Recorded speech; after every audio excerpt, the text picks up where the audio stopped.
Hey lovely. So I just watched two officers testify in Corey Micciolo's case, so where Christopher Gregor is on trial for his murder.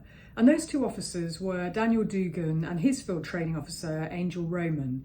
Now, they were called to do a welfare check of Corey on March the 28th. So the treadmill abuse had already happened.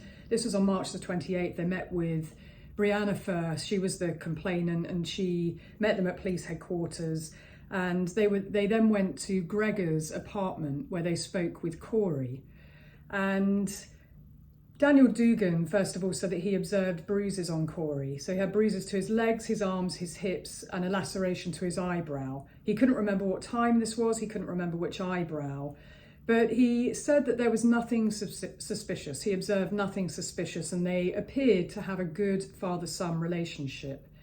And then there was Angel Roman's testimony, and he said he had 7 years experience. He was training Daniel Dugan at that welfare check, and he too observed the bruises on Corey's chest, hip, legs, arms, and an abrasion on his eyebrow.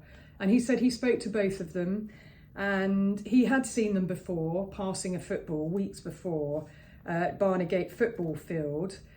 And again, he said that they appeared to have a good father-son relationship.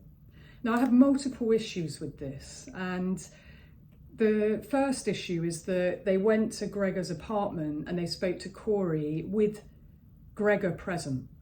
And that is a huge problem, because a little boy who's been groomed, who is in fear, who has been abused, and there's a power imbalance and his father is in the room, he's not going to say the truth. He's not going to tell you what's going on.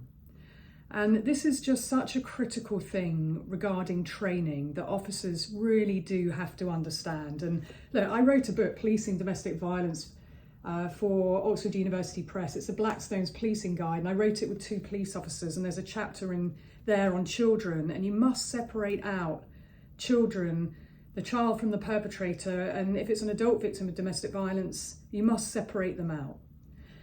And the fact that they write a report saying that they appeared to have a good relationship, you cannot make that determination in a couple of minutes just from observing them together.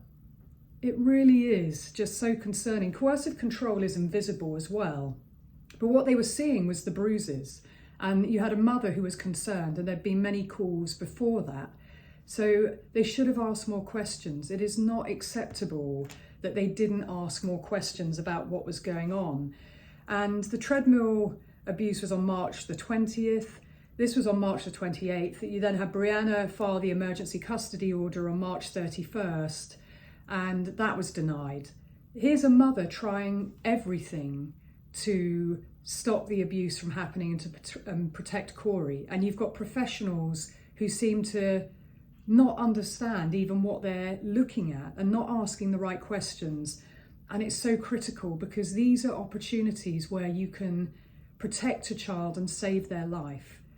So please do watch my previous videos about Corey's horrific murder, because all of these events that I'm describing are opportunities to prevent this murder in slow motion.